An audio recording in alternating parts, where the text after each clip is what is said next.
तो ये आपका हमारे चैनल स्वागत है। आज संकल्प की शूटिंग शुरू हुई, क्या कहना चाहिए? हाँ, बहुत ही खुशी की बात है। आजमगढ़ में संकल्प की शूटिंग आज शुरू हुई है। अशोक अत्री जी इसके डायरेक्टर हैं, आदित्य जी इसके निर्माता हैं और इसके फाइट मास्टर हैं दिलीप यादव जी। और आज फाइट से ही शुरुआत भी हुई है। हमारे आजमगढ़ के आरटीओ जो नए भवन का निर्माण हो रहा है वहीं शूटिंग चल रही है। तो पहले दिन ही धमाल शुरू हो गया है। बहुत अच्छी फिल्म बन रही है। आरटीओ अभी बनने वाला है और शूटिंग यहाँ पे हो रही है, तो आरटीओ अभी नहीं आपसे फेमस होने जा रहा है आपके माध्यम से? नहीं, ये तो अपने आप में आजमगढ़ का चप्पा चप्पा पहले से ही फेमस है। अभी हम लोग इसको कोशिश कर रहे हैं कि फिल्मों में भी उतारा जाए और ज़्यादातर फिल्में आजमगढ़ में ही हो रही हैं, तो कोई विधानसभा या कोई ब्लॉक बचता नहीं है। हर विधानसभा में हम लोग कोई ना कोई फिल्म बना ही देते हैं। तो अब ये नई फिल्म की शुरुआत हुई है और काफ़ी अच्छी स्टोरी है, काफ़ी अच्छी कहानी है, तो इसको भी लोग बहुत आनंद लेंगे। अभी कुछ दिन पहले ही हम लोग फिल्म शूट किए थे मंडप, यहीं आजमगढ़ में शूट हुई थी, वो रिलीज भी हो गई और काफ़ी अच्छा लोगों को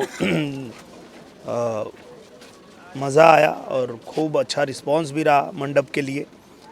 तो उम्मीद करते हैं कि अब मंडप की ही तरह ये जो संकल्प है ये भी लोगों को खूब पसंद आएगी। किस जोनर की फिल्म होगी संकल्प? ये फैमिली ड्रामा है और साथ में लव स्टोरी है और एक अच्छी पिता और पुत्र के बीच की जो बॉन्डिंग है उसके ऊपर भी ये कहानी है कि एक पिता जिस बच्चे को हमेशा नालायक ही समझते थे, वो बच्चा किस तरह से उनकी नज़रों में अच्छा काम करके लायक बनता है। तो पूरा फैमिली ड्रामा है और साथ में लव स्टोरी भी है। उनके डायरेक्टर अशोक अत्री जी हैं, क्या कहना चाहिए? बहुत अच्छे हैं, बहुत अच्छा स्वभाव है, बहुत अच्छा। मैं तो पहली बार काम कर रहा हूँ लेकिन अच्छा लग रहा है, मज़ा आ रहा है। राजघराना फिल्म से जो कि बड़ी बड़ी फिल्में बनाने के लिए और भोजपुरी में म्यूजिक इंडस्ट्री दोनों में कदम रखी है, क्या कहना चाहिए? बहुत अच्छी बात है और बहुत भोजपुरी में स्वागत है और बड़ी बड़ी फिल्में पहले ही बना चुके हैं राजघराना जो प्रोडक्शन हाउस है। तो भोजपुरी में भी अच्छी फिल्में बनेंगी, बड़ी फिल्में बनेंगी। तो हम लोग भी उत्साहित हैं राजघराना के आने से कि हम लोग भी बड़ी बड़ी फिल्में बनाएंगे। आजमगढ़ में जब आप शूट करते हैं, एक तरफ शूटिंग माहौल होता है, एक तरफ जो है जनता की सुनवाई भी करनी पड़ती है, कैसे मैनेज हो पाता है? आराम से होता है क्योंकि वो ज़्यादा समय नहीं लगता है। हम लोगों के शॉट के बीच में थोड़ा समय तो रहता ही है। जब हम लोग फ्री रहते हैं तो उस समय में किसी का कोई पत्र है तो हम लोग देख लेते हैं, किसी को कोई आदेश करना है तो वो भी हो जाता है, कहीं फ़ोन करना है वो भी हो जाता है, और किसी का कुछ पत्र बनाना है तो वो फिर हमारे टीम के लोग यहाँ साथ में ही रहते हैं, तो उनका पत्र भी बन जाता है। जिस विभाग में भेजना है वहाँ भेज दिया जाता है। तो ये फ़ायदा यही होता है। और महाराज जी भी मुझे इसीलिए आदेश किए कि आप जो शूटिंग करेंगे वो सारी आजमगढ़ में करिए, ताकि आजमगढ़ के बीच में रहेंगे तो वहाँ की जो समस्याएं हैं वो आप मुझ तक पहुँचा पाएंगे और भी जिस विभाग की समस्या है वहाँ पहुँचा पाएंगे।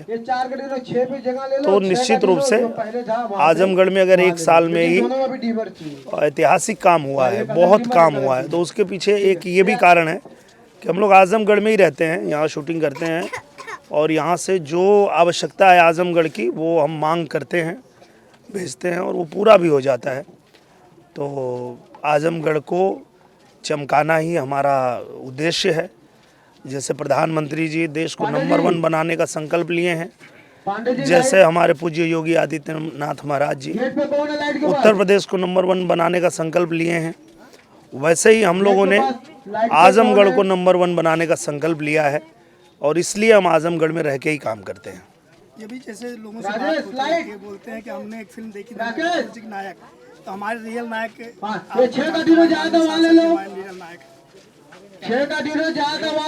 जब लोगों ने फिल्म देखी होगी तो उनको लगता होगा कि नहीं ये तो सिर्फ फिल्म में है, ये रियल में ऐसा नहीं होता होगा। पर जो हम फिल्म वालों के काम करने का स्टाइल है वही है जो नायक में आपने देखा था, तो फिल्म का स्टाइल वही है क्योंकि हम लोग कोई भी काम करते हैं तो टीम के साथ करते हैं और टीम वर्क होता है, और जब आप टीम वर्क करते हैं तो ऐसे ही काम होता है, बहुत आसानी से हो जाता है। टीम के हर व्यक्ति को पता होता है कि उसकी जिम्मेदारी क्या है, उसका काम क्या है, तो हर कोई अपना काम करता है और काम पूरा हो जाता है। जैसे एक फिल्म बनानी होती है तो जो कपड़े का डिपार्टमेंट है वो अपना काम जानता है, जो भोजन का डिपार्टमेंट है वो अपना काम जानते हैं, जो कैमरा का डिपार्टमेंट, सब लोग अपना काम करते हैं और काम हो जाता है। वैसे ही हम लोगों ने यहाँ पे अलग अलग टीम बना दिया है, क्षेत्र में कौन रहेगा, ऑफिस में कौन रहेगा, जहाँ हम लोग शूटिंग कर रहे हैं वहाँ भी एक टीम रहती है। तो कोई भी काम आता है उसको वहीं ऑन द स्पॉट हम लोग कर पाते हैं, क्योंकि हमारे पास टीम होती है। अगर हम अकेले करना चाहें तो कोई भी काम मुश्किल हो जाएगा, पर जब टीम बना के आप काम करते हैं तो आसानी से हो जाता है।